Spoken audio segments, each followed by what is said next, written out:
Welcome to the first look of my pond back at the back end of my property.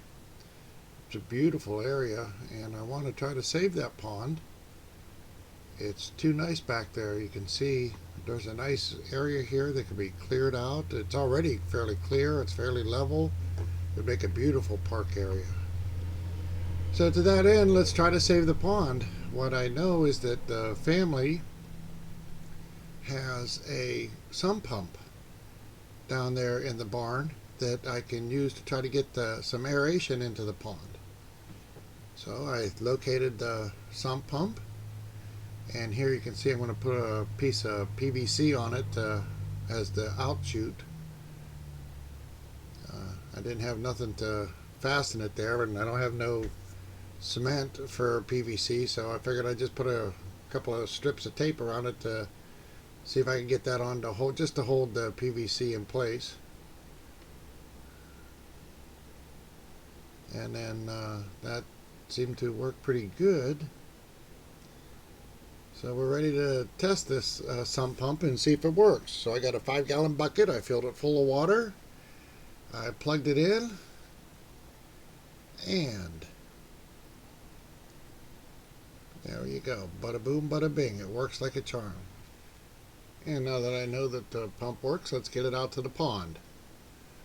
There's my electrical connection, and I only have to go right down to there.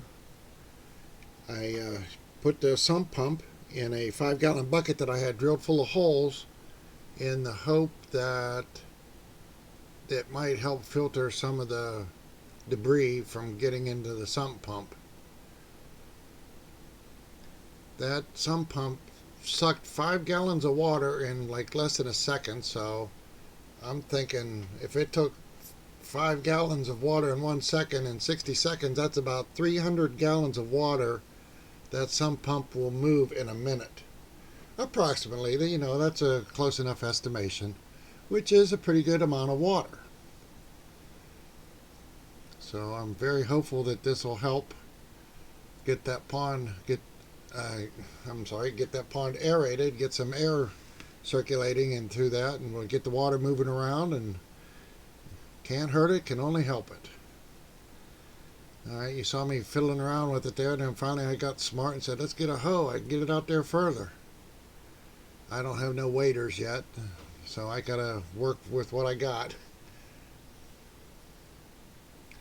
I was so sure I was going to fall in or get sucked into all that muck out there, but I didn't.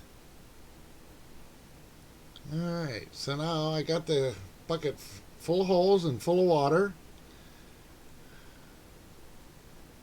and I'm thinking it should be good, but what I found out was I did not have near as much enough holes in the bucket. It did not fill up near fast enough. Alright, so what to do? Oh, there it tipped over, and I go to straighten it up again, and I thought, well, wait a minute. That might be good enough just like it is. So I plugged it back in, and bada boom, bada bing, we got flowing water in the pond. Oh, I was so happy. So happy.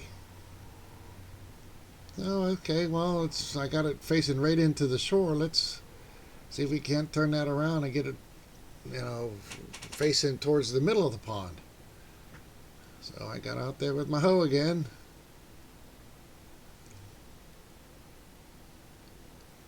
Tried to get it facing the other way, which worked. There we go. Alright, now I got it facing the right way, and it's working. But, I wanted it to be more like a fountain.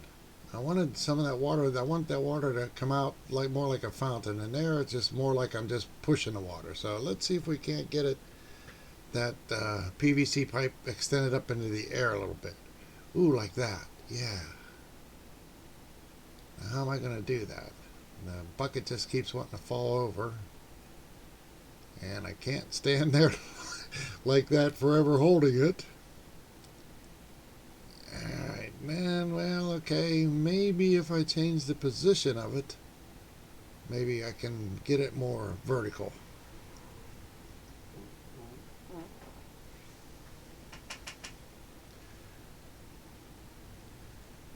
So then I unplugged it and grabbed a hold of it and tried to scooch it out there a little bit further out into the pond, which seemed to work.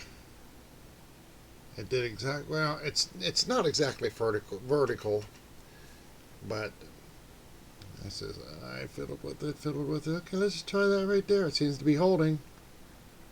So we plugged it back in, and there we go. Not the prettiest fountain you've ever seen in your life, but it is moving water, and a good amount of water. So I was all proud of that. So there you go. I got some aeration introduced into the pond.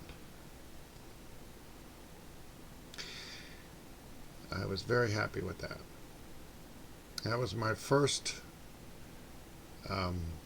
attempt at doing something with the pond. Now you can see that it doesn't completely do away with the algae, but it does clear a spot. And I'm down there watching and looking around, and lo and behold, I saw some fish in there. And as it turns out, there are 2 koi living in the pond. I'm surprised anything could have lived in there for that long, so I gave them the names of Rocky and Boom Boom, because I figured they got to be tough to live in that environment for as long as they did. I don't have a good picture, but you can see there's their big fish in there. That's Rocky there. I estimate him to be 16 to 18 inches long, and that's the best picture I got of him. So yeah, there's my first look at the pond. I hope you enjoyed it. Please click the like button if you liked it, or the dislike button if you didn't. And thanks for watching.